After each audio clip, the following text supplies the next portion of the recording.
very welcome to the state we're in. And for today's programme, I have travelled up to Sligo, and I'm here at Brú Moytura on overlooking Loch Arrow to chat to Colum Stapleton about a wonderful project that he's just embarking on. Colum, thank you so much for having me today. Great you again, Anna. Thank you for coming.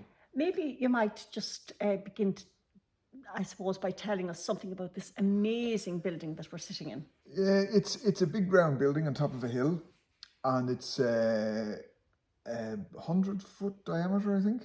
It's made of wood. It's very aerodynamic. It has a lot of sheep's wool in the roof, so it's very insulated. It has geothermal heating. It's wind-powered heat and other forms of heat like that. And it's been 18 years open to the public. And its name is Brú Moytura. And we presently have it as a kind of retreat centre. But we've also had small weddings and banquets and team building and that kind of stuff. And in the course of the lockdowns and such, and because I was already interested in chronicles and annals and that kind of stuff as a documentary maker, I decided to further investigate that. The chronicles, what are they? Okay, so maybe we might just have a look at a promo video that you released recently that will let our viewers know. We'll look now at a promo that Colum has prepared explaining this new project that he's embarking on. The Irish Annals are the most continuous chronology of any people in Europe, possibly the world. In the hills of South Sligo, they are being brought back to life after a lapse of 432 years.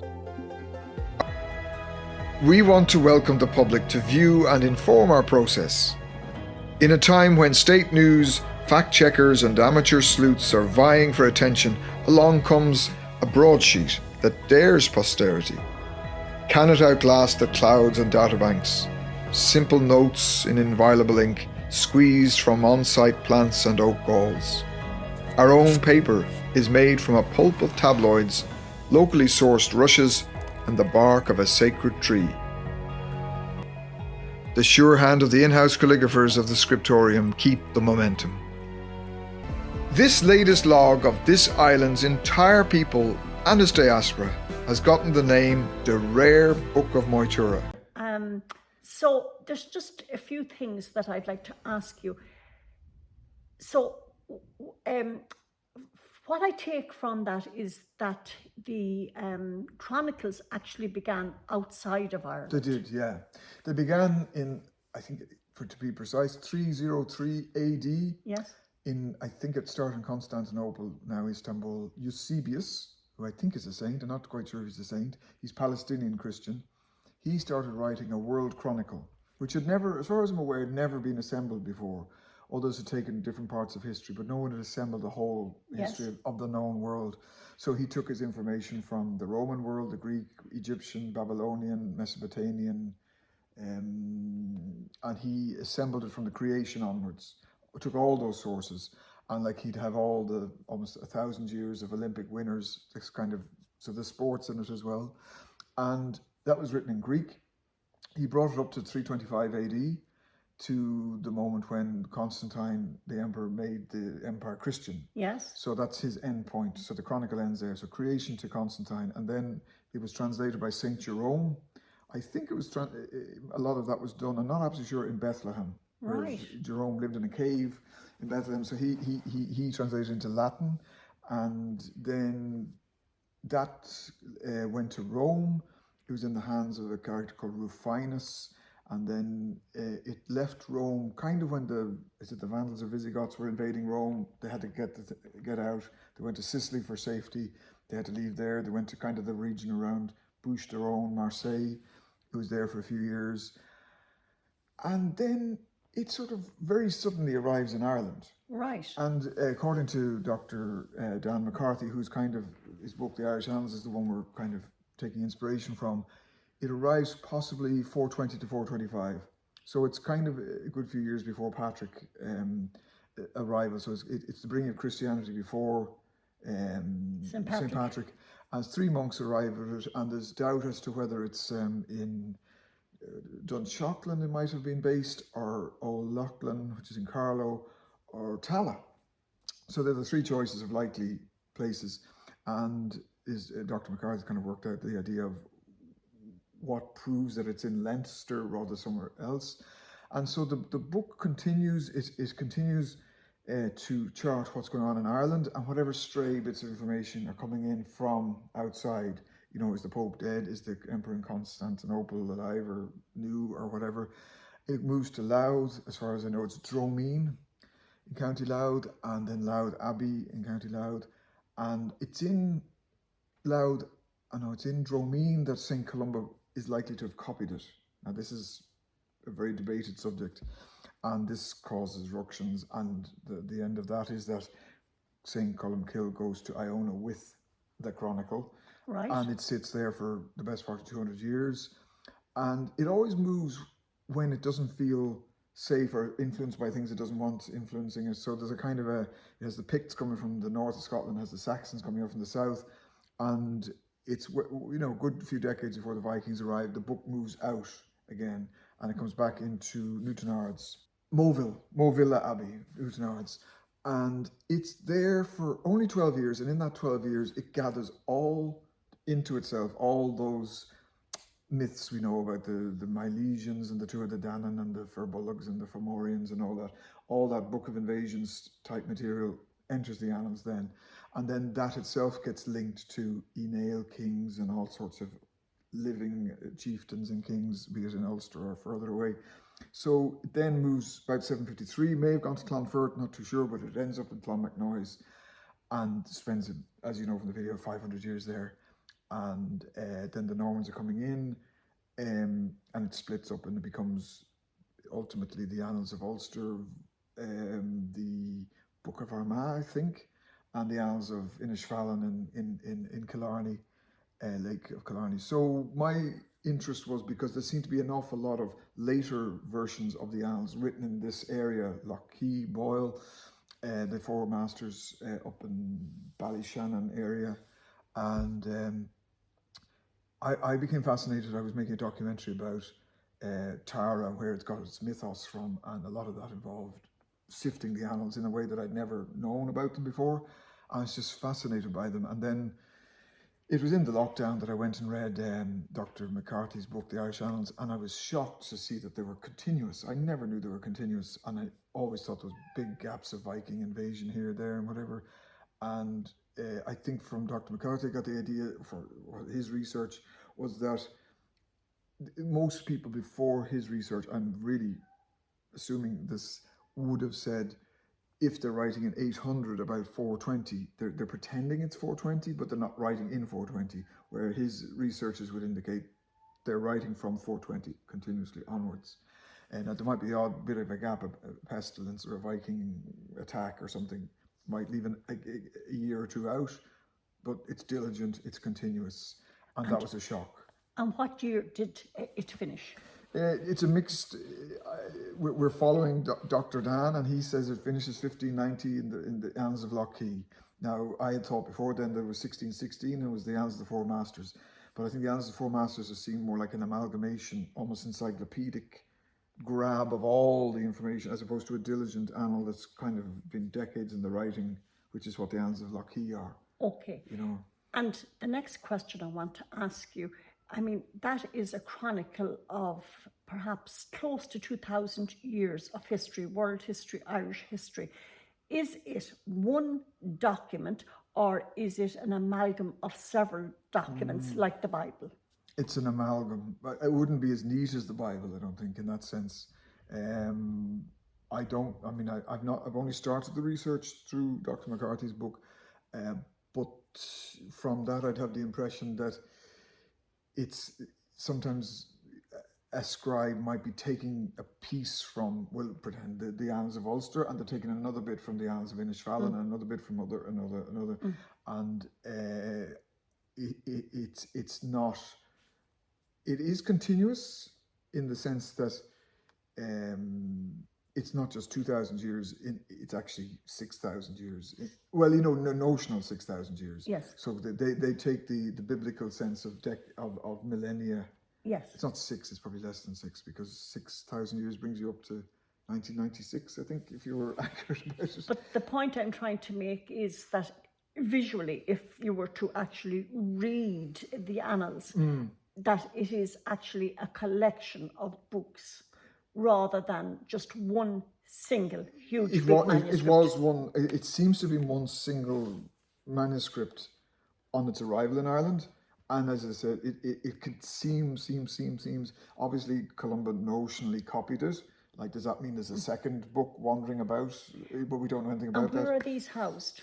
Well, the ones that have survived the years are housed in Trinity, Royal Irish Academy, Bodleian Library, and I think there's one in Brussels, and I think there might be something in the Franciscan Library in Killiney, from memory, Right. and a lot of them in the Royal Irish Academy.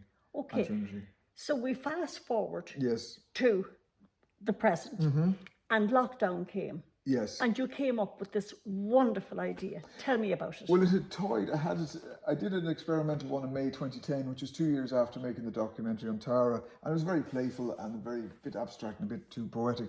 I wanted something a little bit more facty and a bit, journalistical, but not too journalistical. So the lockdown was, a classic event of an annal, and if you were loyal to how the style of annals were written, you'd have plague hit, there was plague for 6 months, or there was plague for all summer, and that's it. There'd be no description of it at all. It would just be a line. It might get 2 lines if you're lucky. The Spanish Armada gets 2 lines for 1588, that huge event.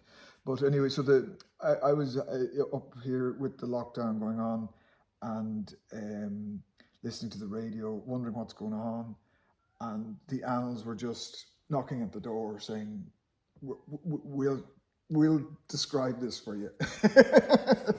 So you are now embarking on a major project whereby you want to start documenting in manuscript form what is currently happening in Ireland. Is that what you're telling me? So there's 2 big strands to that in the immediate.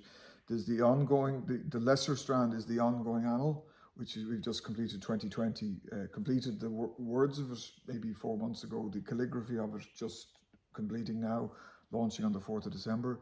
But the bigger, very, very long-term project is the closing of the gap, 1590 to the present, 432 years, more or less. And that's the great challenge. How do you fill that gap? Like in the past, they might have had to fill the gap of a Viking invasion, as said, but this is a vasty number of years. And how, obviously 2020, the mode of speaking, or the language, it's in English, it was never in English before. Well, there was a kind of an English language one in 1640, McGogan's, that's a long story, but it's kind of a translation of another book from Irish. So it's very new, but I am learning all the time about style and taking notions and playing with them from the old chronicles, inspiring from them. So I'm starting on 2021 now.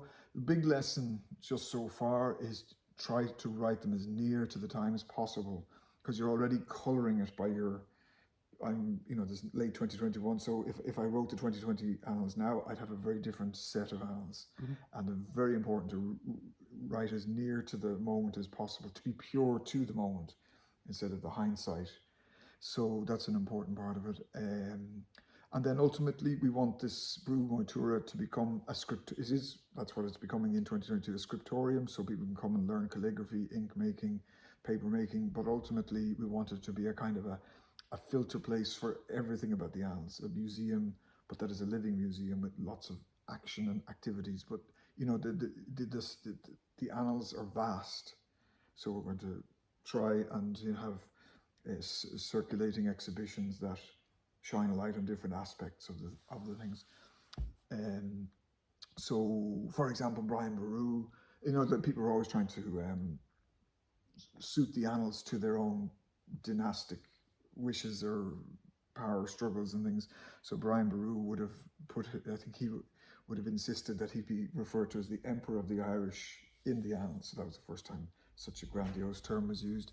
And as far as I know, he also backtracked other annals to make sure that the dynasty looked like it was almost destiny, that kind Right. of, I'm not expert in that, but that's kind of That's the general gist of it. yeah, he nailed it the same. Yeah. Yeah. So just to finish up now, Colum, I know that you're trying to let people know about this project, and it was mentioned there in the video how people can help. So just to, I suppose, get word out to people about how they can become involved in this project. Yeah, the main thing, we're not sort of open to the general public in a sporadic tourism way yet. We'd be very much groups we can do, groups that we can schedule, and we'd love schools, colleges, family name groups, that kind of thing, to come and contribute to the news. Like, so they're bringing their news if they're from Antrim, Kerry, wherever they're from, Waterford, bring what they consider their news item. And we will see of putting it into so we're looking for we're kind of working on 2021 now, but in terms of the near future, it's, what's going on in 2022 that's important, and put in there, write on a piece of paper, and that'll help. And so when groups come, we charge entry, so that's our way of bankrolling it. And ultimately, we're starting a crowdfunded campaign, GoFunded, in January. So that'll be, the methodologies of how help can be got for keeping it all going will be on that. We're working on that at the moment. Okay, so it is an amazing project, and I'm glad to be in on it, on the inside track. Great. And I want to thank you so much Thanks, Anna. for You're great. inviting me here today. Yes. So there you have it now. Thank you so much for watching, and I'm sure there's a website or There is brúmoytura.org, brúmoytura.org, and then annals button, and launches 4th of December. So our launch is going to involve a boat journey from Holy Trinity Island on Lough Key, where the last annals of 1590 are written, and then that boat is going to come here over land magically and symbolically link the two places. So the gap is being closed. Absolutely amazing. I want to thank you so much for watching, and to remind you that Compass Media is a new online news platform set up by myself and Dr. Finbar Markey. We'll never ask you for any contributions, but we do ask you please to subscribe to our Facebook page and to our YouTube page, and also you can visit our website mcompassmedia.com.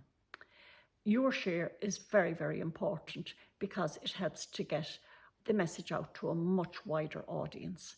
Thank you so much for watching, and until we meet again, Bannock de Orif Goléir.